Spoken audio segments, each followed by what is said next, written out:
Welcome to the Humans Over Numbers podcast, the show that's willing to stand on its head to see the workplace from a new perspective. This show is brought to you by Milestones, makers of the Beyond This Day, Small Wonders, and other keepsake gifts for employees, recognizing major live events. Request your sample today at milestonescompany.com and see the impact for yourself. So, my name is Felix Jusablan. I'm a hungry bookworm and aspiring polymath, and I bring onto the show Michelle Burke. Michelle Burke is the founder of a company called Bossibly, and we have a conversation about being visible and valuable.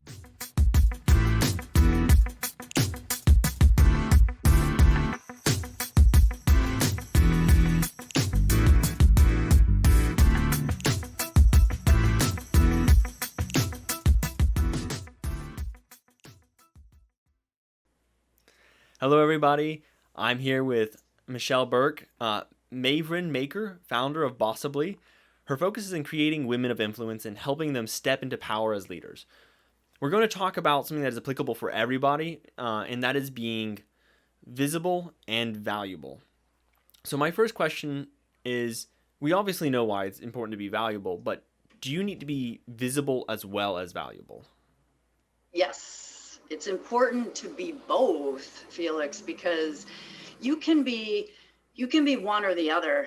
So it depends on what you're trying to do in your career and what you're trying to do in the organization. I mean, if you're happy with what you're doing and excited about what you're doing in a supportive role, that's totally fine to be valuable. However, there was a case that somebody shared with me recently about a dude that was sitting in a meeting, and this is an example of him being visible but not very valuable. So he wanted to hear himself talk. We know these folks, right? Mm-hmm. And he was monopolizing the meeting. He didn't really have anything to say of merit. And then you see the eye rolls coming in the meeting. And so this guy does this on a regular basis. And that's a good example of being visible, but not necessarily valuable, which can totally backfire for you. Yeah. So it really does need to be both.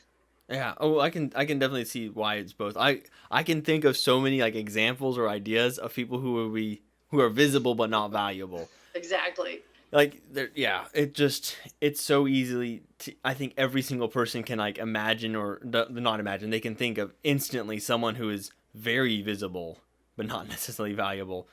But do you think that ever works in people's favor? Like just being visible, not necessarily valuable, but just making themselves visible. I'm thinking about like, I'm not going to say any names. I know people like in like when I was in college who were so visible, and it like annoyed me because I felt like I was generally I'm a fairly quiet person, and I'm like, right, I'm going to be valuable, and if someone needs me, I'm there.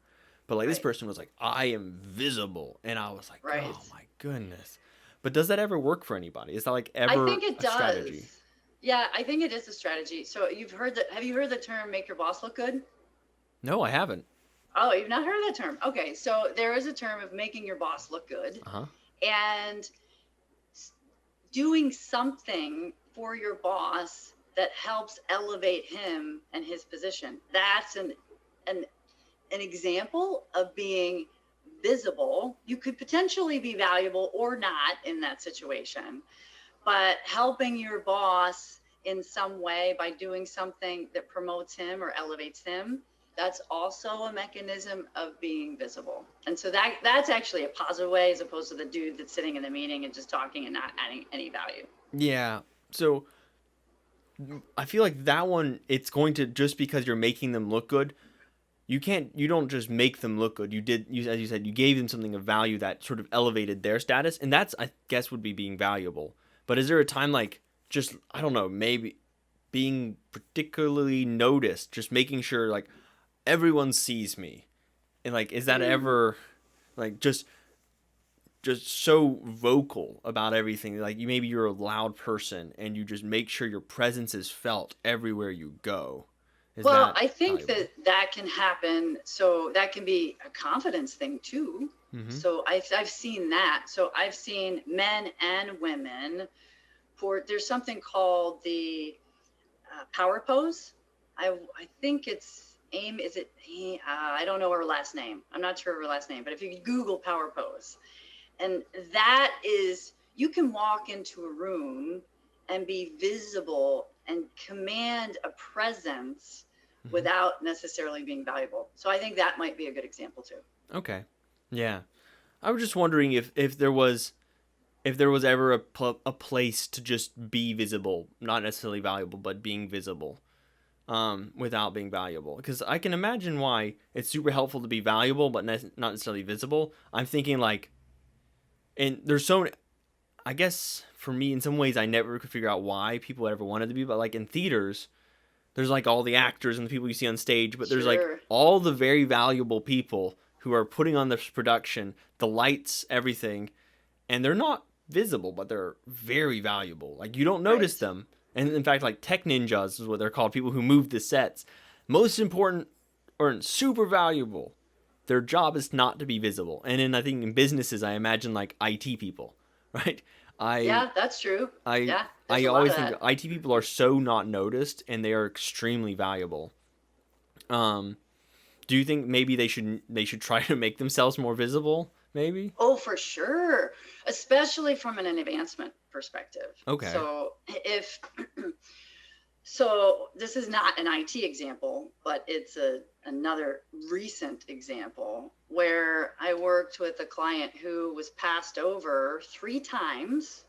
So she was a sergeant Hmm. in a local precinct. This is in the Midwest. She was passed over 3 times for lieutenant over the course of 3 years. Now she's valuable in her role. Yeah. She was adding value to the organization. She had people reporting to her, and she wanted to grow, but she was frustrated. She's not getting anywhere. So she was in a position where she wanted to go and talk to the chief and give him a piece of her mind. And a friend of hers goes, "Ooh, that's probably a bad idea. Maybe you want to have a conversation with Michelle and her team." So she did. She called us and we started unpacking what was happening for her. And her plan was, well, let's do a gap analysis of what you were doing for each of those years, and the individual that won that particular promotion, why they won it. And so what were their skills, what were their abilities, what were their leadership tendencies, what was their tenure with the organization. And then she took that and she went to her lieutenant and said, can you help me fill in the gaps? What am I missing? So then got his permission to talk to the captain and did the same thing. Help me fill in the gaps. What am I not doing? What should I be doing? Then he filled in some more color for that. Got his permission to talk to the chief. And that was it. So that's the top guy. That's where she wanted to go. So she sits down with the chief and she says, okay, I've been passed over 3 times. I really do want to advance in this organization. I want to add more value. I want to be more visible in this organization. Help me understand, what am I doing wrong? How can I get there? How do I get from point A to point B? And she asked these 3 questions of him. What should I start doing? What should I stop doing? And what should I continue doing? And then through that, he said, I don't want you to stop doing anything. Keep doing everything you're doing. I want you to continue, the operations, business as usual. However, what I want you to start doing is I want you to be part of this public information office. And this is right before COVID hit too. Super interesting, right? So this is a recent story. And the public information office, I'm not as familiar with it, but it's helping the public understand what's going on in the community as it relates to the police force, et cetera. So she's like, all right, I'm on it. I'm going to dig in. And she did that over the course of a few months. Then I think it was it was March, April timeframe. I got a note from her saying, Michelle, I have great news. I was just promoted to lieutenant, and I am officially the first female lieutenant in the 100 years of this organization being in operation. How cool is that, right? So that's a really good example of, she was valuable. She was hugely valuable. But the piece of that I think is super fascinating is her chief told her part of the reason that she was promoted was because she asked. She took initiative and she asked, what can I do to add more value? How can I be visible in this organization? I do want to be promoted. I want to grow here. Help me understand what I need to do that. And he gave it to her. That's pretty amazing. And a lot of women don't ask that. Men are better at it.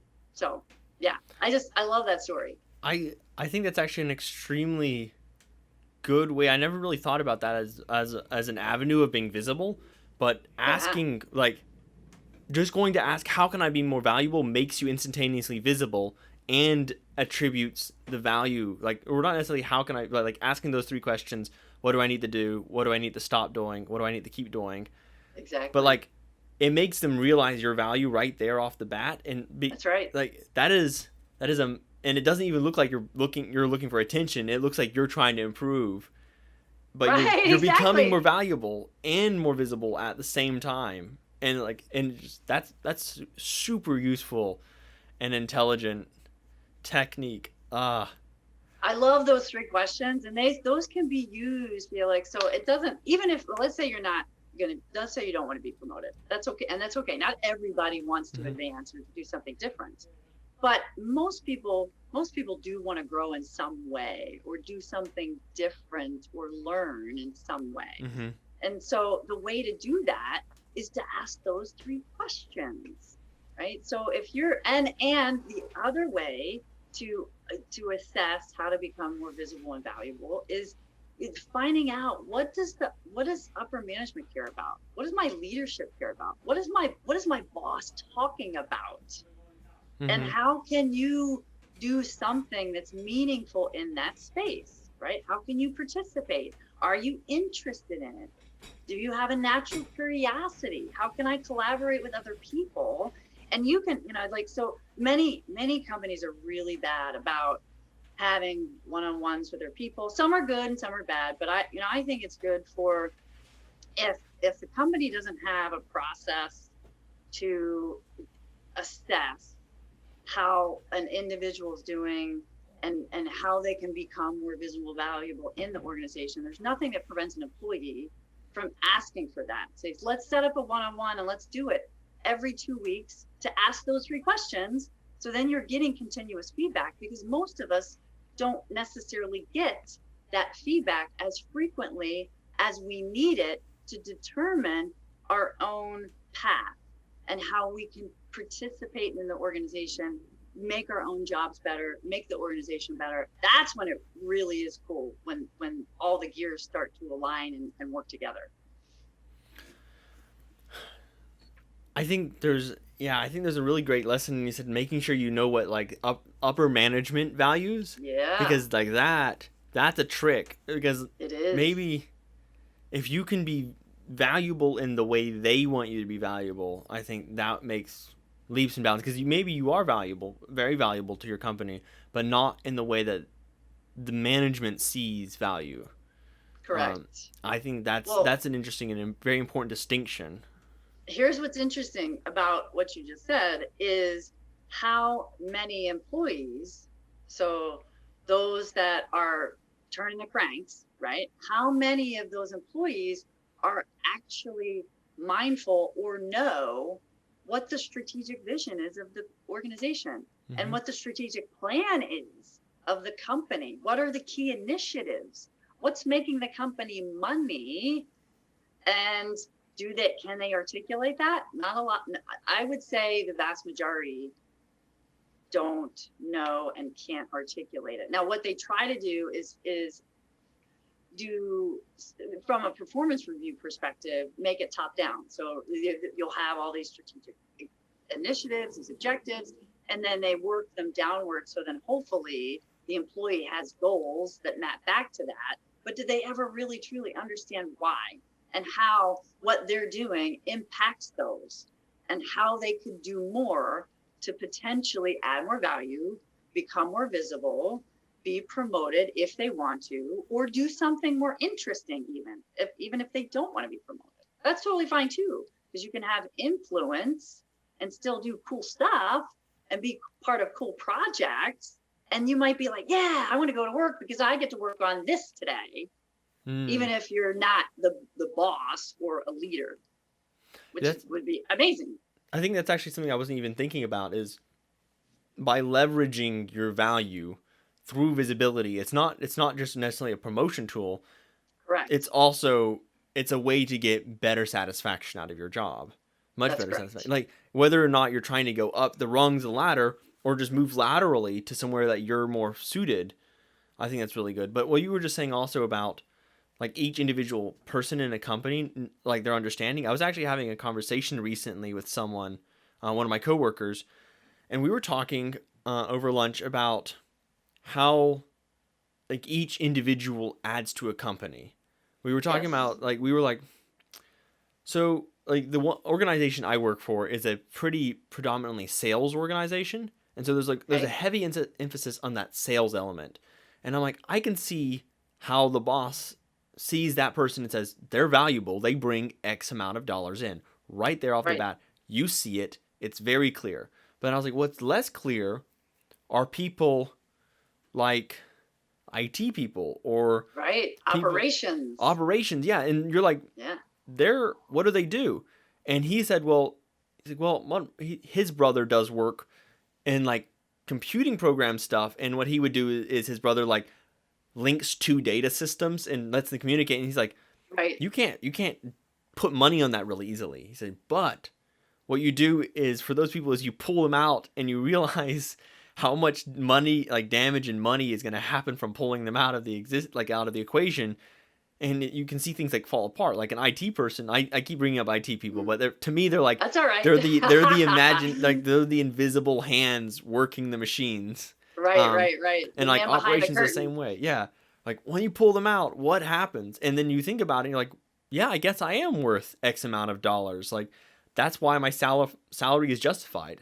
And some people need to be aware of, in the company's overall vision, how does their piece play? And like once they realize that, they can then attribute or find other characteristics they have that either suggest maybe they deserve more money, right? They like, I should probably get a raise for like how much value I give this company and how much they pay me back. And like, if I was gone, what would happen? And like thinking about what would happen in the absence of you is actually a really, I think, interesting tool for that as well. I think that is good. Another way to look at that too is metrics, right? So the example you provided, there could be a situation where there's metrics tied to that system that IT guy manages.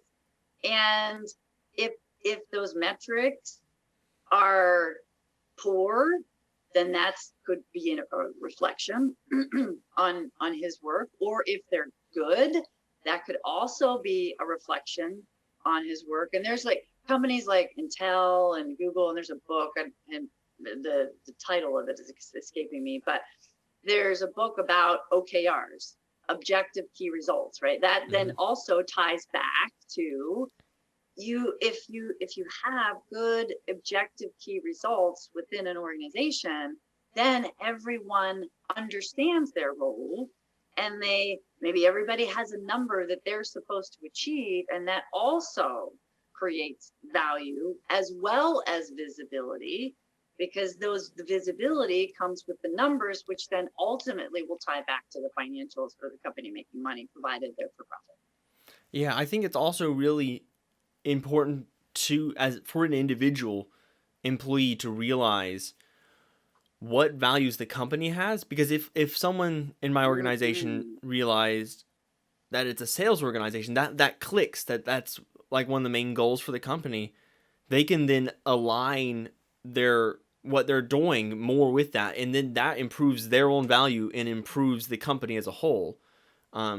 And as you said, one of the best ways to do that is to literally ask managers, and maybe even move up piece by piece, those managers, how can I be more valuable? And that builds them more into and aligns them better. And like alignment is a huge thing. I used to work for schools, and alignment Right. was one of the key words like all over schools. They're like, are you aligning what you're doing, what you're teaching? Because I was a teacher. They were like, are you aligning your teaching with what the state and the government wants? Right? Because I was a Right. public school. They're like, align. You've got to align it.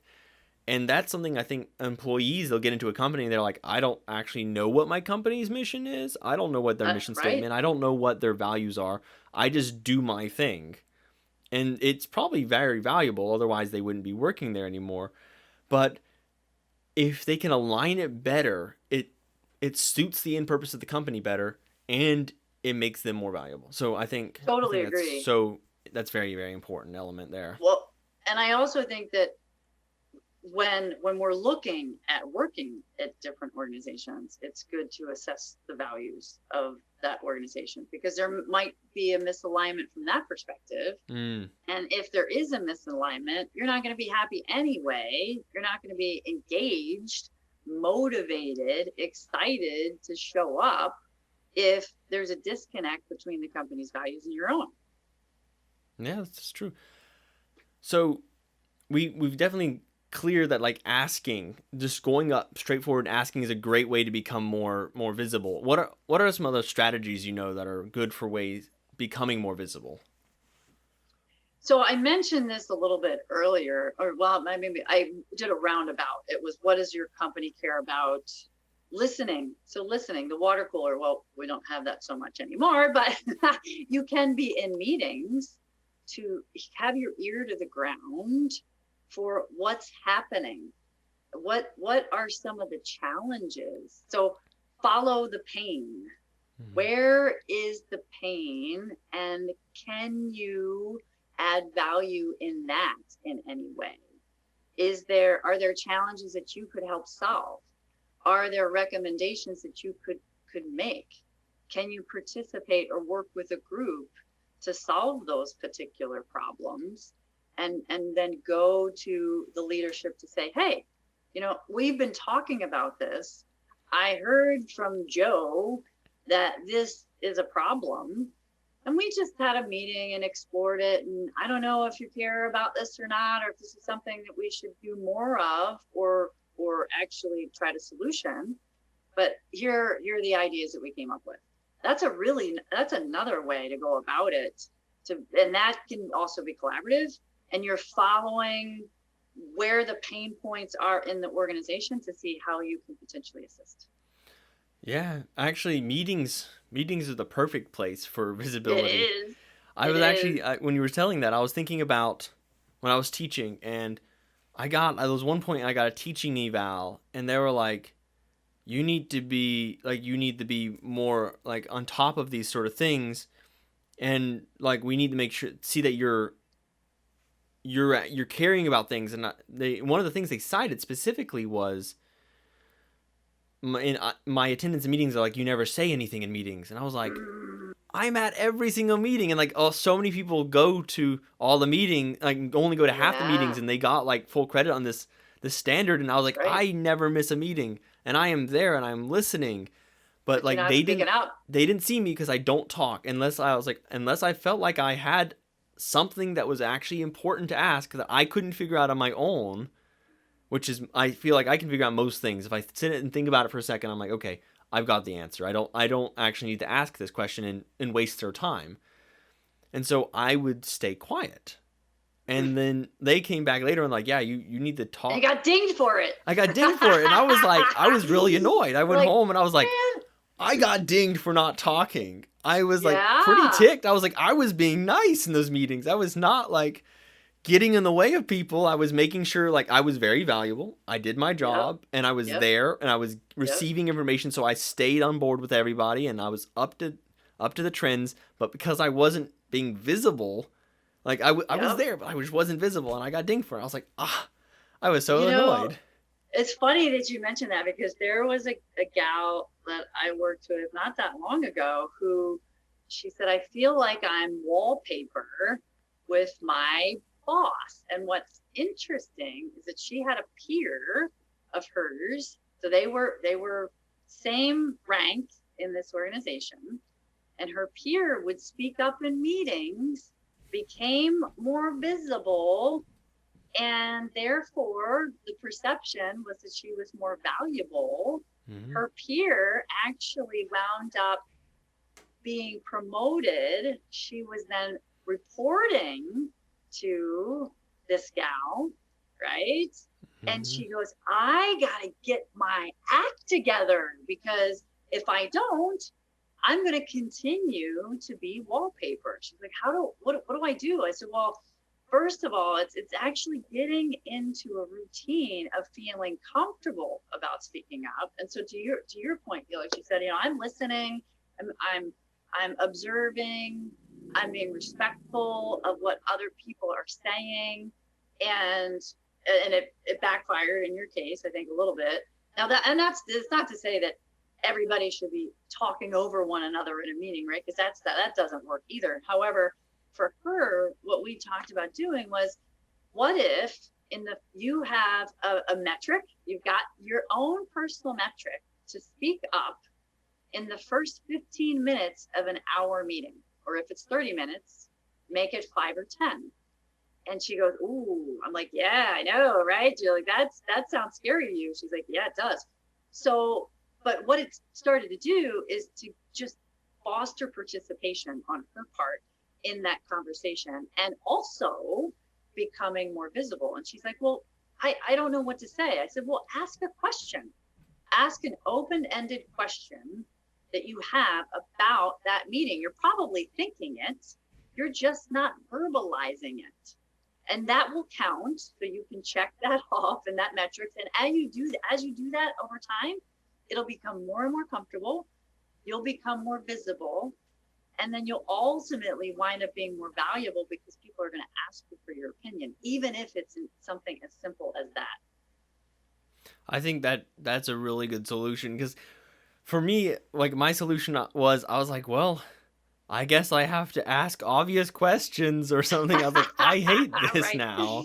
Like, that I had to, like, always make sure I said something. Like, I didn't put it into metric, but it was basically like, if I go to a meeting, I'm going to have to say something at some point. Right. I'm going to have to be like, I think about this, or like sort of like revocalize, which actually in school, one, I see it, like, students would do it to me, but I also remember back in college I would do it. If you rephrase what the teacher said, they're like, oh, that's amazing, that's so intelligent, and you're like, it's literally what you just told me. But I hated that, but it was a good tactic to be visible. But I think you could probably do it in a really clever way. I think what you could probably do is make simplified, clarifying statements, because most people are very equivocal in their speech. I know I am.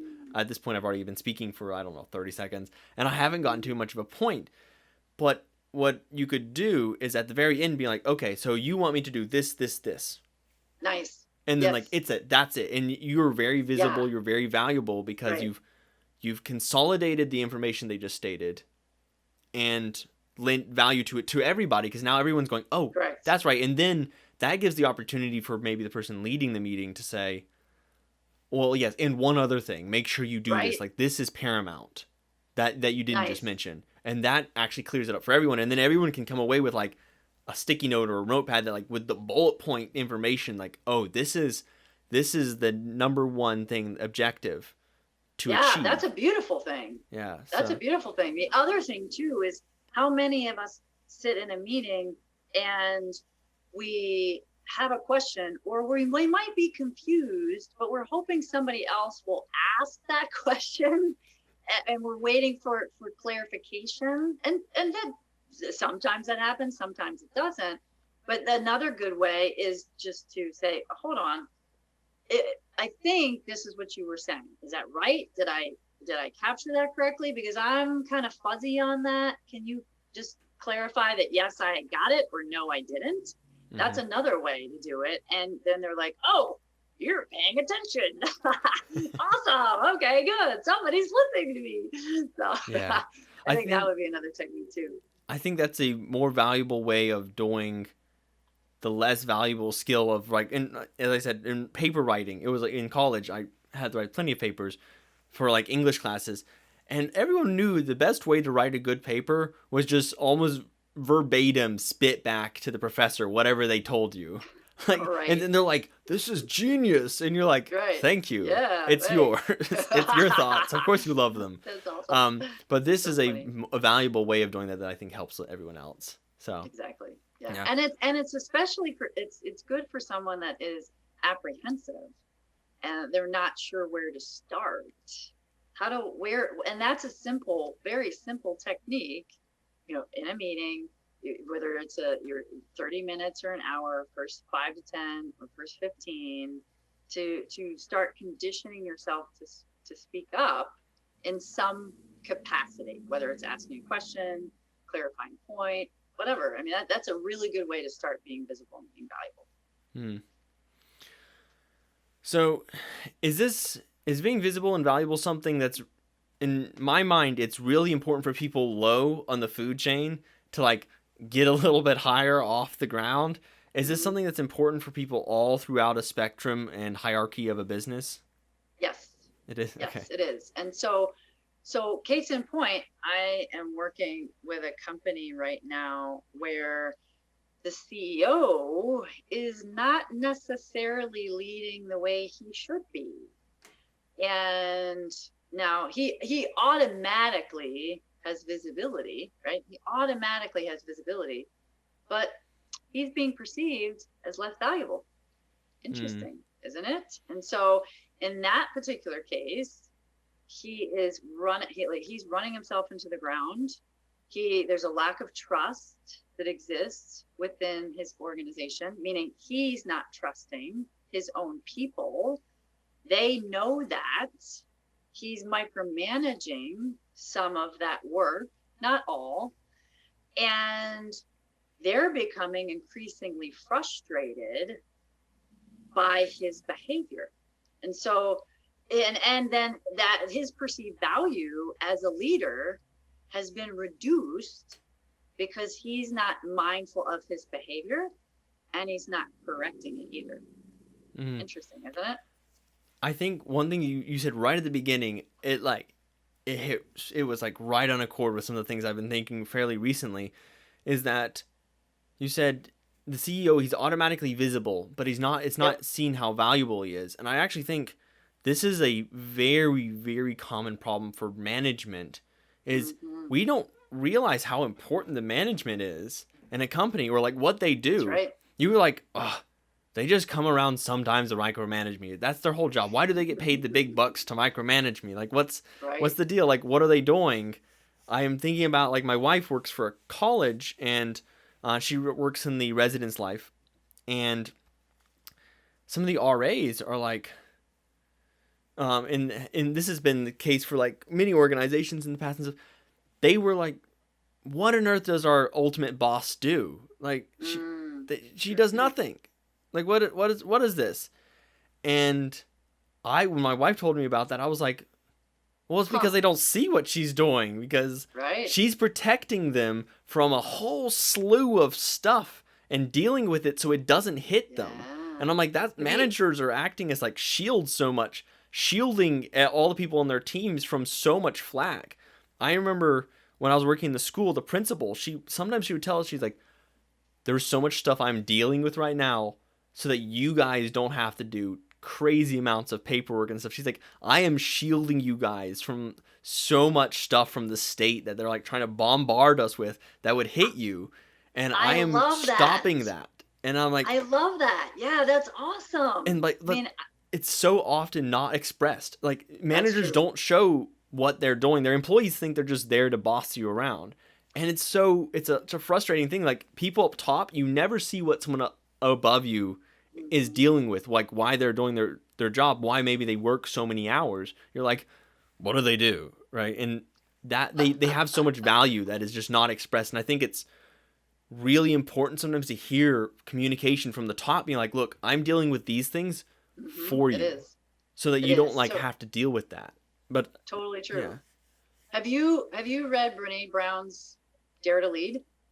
I have not. I have heard about it, but It's I've not read it. good. So what you just described, I mean, she has pieces in that book about, as leaders, we have a responsibility to show vulnerability. And what you just described, like the shielding and the pain and the stuff that those leaders and managers are dealing with, it's important to share that. Plus, I mean, I think it's our duty. And the reason it's our duty is if you create a team that's trusting one another, respecting one another, they're operating cohesively, you now have a learning environment where you can bounce that stuff off of one another to create a better end result. So maybe she's shielding that, and if she's not telling them, how can they help? Right? Maybe she shouldn't even be carrying all those things. There's another book called I think it's a Ken Blanchard book, The 1 Minute Manager Meets the Monkey. And so imagine like the manager is in his office and his people come in and dump their problems into the manager's seat, into the leader's seat. And he just takes them and takes them and takes them, instead of saying, no, how can you solve this problem? This isn't my monkey. This is your monkey. And so that through a combination of sharing what's happening, whether those be the problems and what's going on, you can see the value of your manager, of your leader. So I do think that as leaders, as managers, we have a responsibility to share that information. So they know what's happening. There's a vulnerability there because there's going to be problems that you're not going to be able to solve. And C, you can solicit your team to actually help solve those problems and unblock things or make the organization better, have more ideas. There's any number of ways that could go. I think one of the biggest problems is not necessarily value. It seems like a lot of people have value in organizations, and a lot of it, but what's not understood is how they're valuable. It's not visible either to the top people if you're in the bottom, Sure. or to the bottom people if you're at the top, why you're valuable. And I think once that's communicated and understood, and like how that sits within the company's organization, I think there would be a lot more satisfaction in that. Well, I also think that I've witnessed organizations that do a really poor job of prioritizing the work. So and this is I'm talking about the portfolio of work for an organization. And so there are employees that wind up doing stuff, working on stuff that doesn't tie back. Maybe they shouldn't be doing it. Mm-hmm. And then does it add value? Maybe not. It may actually not add value and it should get cut. Or we assume that, all right, ABC, XYZ, all those things, all those initiatives should actually be executed, and we water them down. And then that reduces the value, not just of the people performing the work, but also how it's contributing to the organization and their bottom line. And if you're not paying attention to the strategic initiatives that an organization is supposed to be working on, then it's really hard to connect the dots on value and how Sally is contributing, or how Jane or Justin, right? And then they walk away feeling, at the end of the day, well, I don't think I really did anything that had any merit for anybody today. And that could actually they could wind up just leaving the organization as a result. Yeah, that is something interesting. I don't know how to articulate that thought. Like the thought I had, but all right. Well, at this point, I think I need to be moving and like wrapping this conversation up and moving into it. There were so many more things I wanted to ask you about, but I think it's good stuff. We could do a part 2 if you want to, Felix. Yeah, maybe we'll have to, because like there's still so much about like reviews and like that's something that you have talked a lot about, and I definitely would love to get into that more. Maybe we can touch on that just really briefly.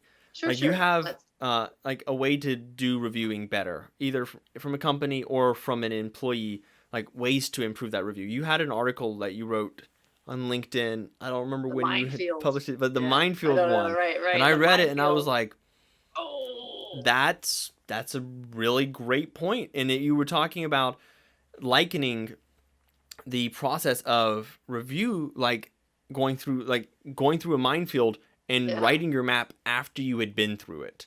And so Yeah. instead of being proactive Active. in what you're going to do, yeah, you were being reactive to the situation. Yeah. You're like, oh, here's what I did. And Right. like you had already been through all the hardships. And so that they can't tell you any feedback that's valuable. So Correct. yeah, can you talk on that for just a second? Sure, I can. So real quick, the companies, instead of doing the 6 months or 1 year, I implore organizations, leaders to meet with their people one-on-one, weekly, or worst case, every other week, right? So that way there's dialogue and there's continuous feedback. And you can ask those 3 questions we covered earlier. What should I start doing? What should I stop doing? And what should I continue doing? And it's both ways. So the manager can ask that question of his employee and vice versa. And the manager has a responsibility to fix the stuff that's going on. So then there's trust that is built as a result of that. Plus, it creates the proactive measures that you had just mentioned, right? Instead of finding out in a review that you did something wrong or something went sideways, know real time, have a mechanism real time so you can have a dialogue and fix it in the moment. As a, let's not blow up the mine, let's not poke around in there, let's try to proactively find it and fix it before it blows up in our collective faces. That would be my recommendation. What you just said just summarized like every single main point we just made. It was like how to be visible, those questions to ask, how to make it happen regularly to encourage that dialogue both ways, communication, showing that visibility. Yeah. It's like it just tied it all together in like so cool, one easy actionable thing a company can do. It's like, here you go, company. This is, if you do this one thing, it will solve so much for your employees, and employees can be like, oh my goodness, this would help so much in all these ways. And for managers, like, yes, I can actually show them some of the stuff that I am dealing with. Exactly. Right. So exactly. What a beautiful thing, right? Yeah, it would be a really beautiful thing to do. I agree. Yeah, so that's the perfect place to put a pin on that and move on to our 10 fun last questions.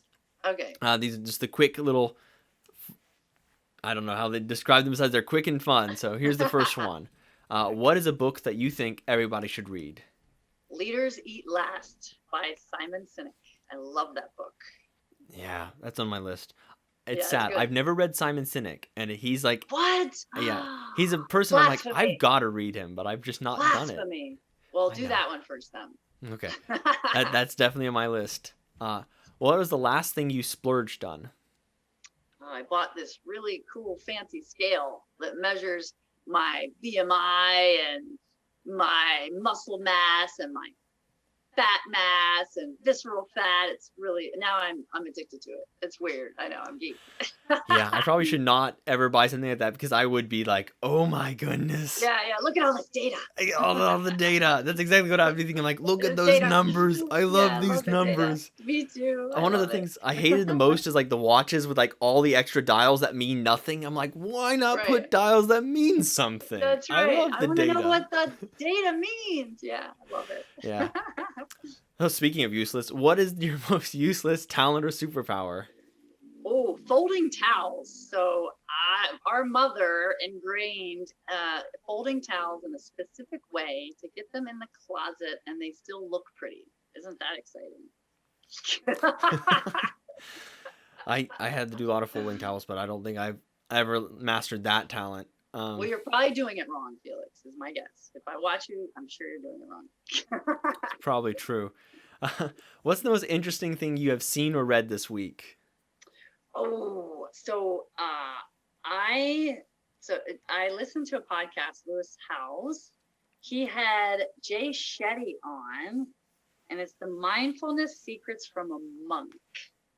That is a really good, there's an article with it and a podcast. It's long, it's like over an hour, but there was really good stuff packed in there. I'm probably going to go listen to it again.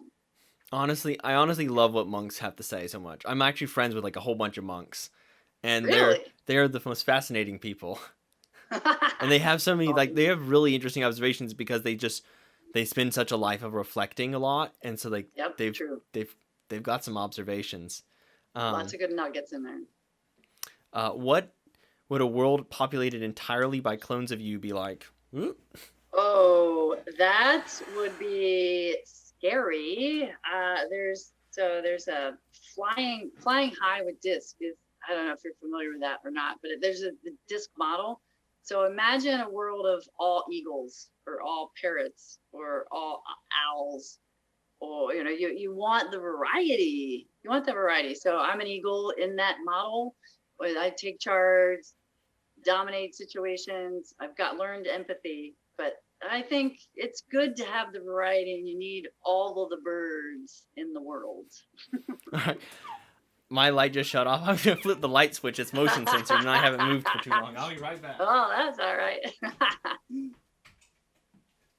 There we go. And there's light again.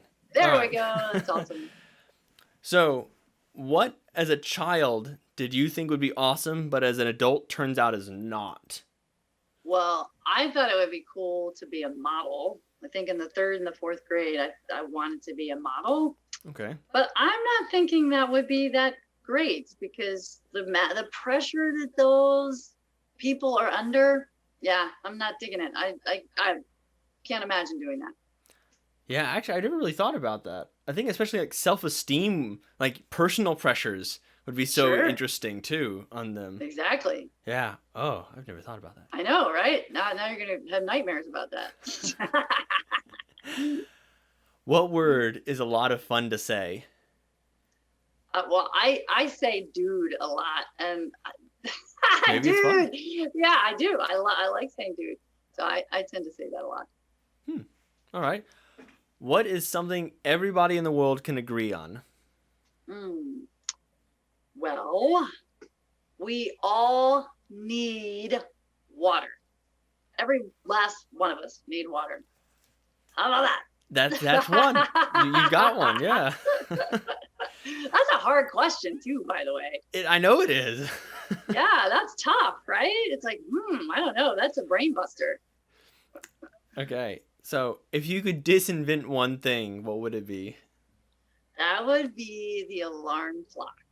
I think we should all be allowed to our bodies to wake up naturally by sunlight. That would be awesome, because there was a time when we didn't have alarm clocks. So I think that would be really cool. That would be nice. I could definitely do without alarm clocks. Right? I know. It's like, ma, ma, ma, ma. Who wants that? Yeah, I've had to make mine like nicely musical, and I still hate it. Sure. Even Yeah. like it has True. it's beautiful melodies. And I can't stand the thing, and then it ruins the melody for me, right? So like the music or sound you love. I And so- tried meditation, like having an alarm clock with a meditation, and I didn't hear it, and I slept through it, so that didn't actually work very well. I think I've done one where like I made it too beautiful sounding, and like I woke up and I was like, and like went back to sleep, and that wasn't good. You fell back to sleep. That's awesome. That's not what the alarm clock's supposed to do, right? Right. So That's funny. yeah, alarm clocks.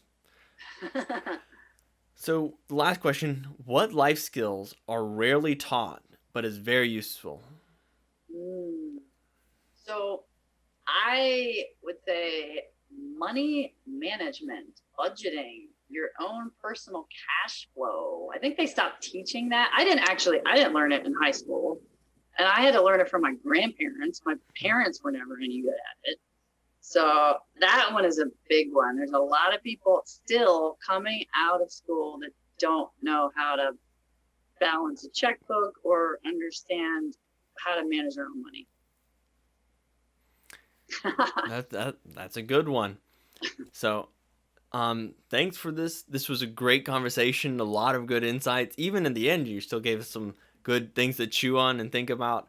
So I'm going to say thank you. Goodbye. Everyone listening, you should check out Michelle Burke on LinkedIn or visit her business at bossibly.com. So the company's called Bossibly, and it's bossibly.com. Right. And if you're seeing this, you've been seeing that logo behind your head the whole time.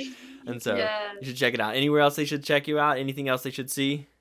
No, that's pretty much it. Well, the only other thing is if they're looking for insights on their career, they could check out bossiblyquiz.com, and they'll pull some nuggets and insights on where some of their gaps are. So that would be another good tip. There you go. So that's perfect. Well, thanks for listening. Thank you for being here. Yeah, thank you, Felix. It's been a ton of fun to be here with you here today. All right. And until next time. Thank you for listening to the Humans Over Numbers podcast, brought to you by Milestones. If you found it informative or entertaining, please like, subscribe, or leave a comment or review. I'm your host, Felix, and until next time.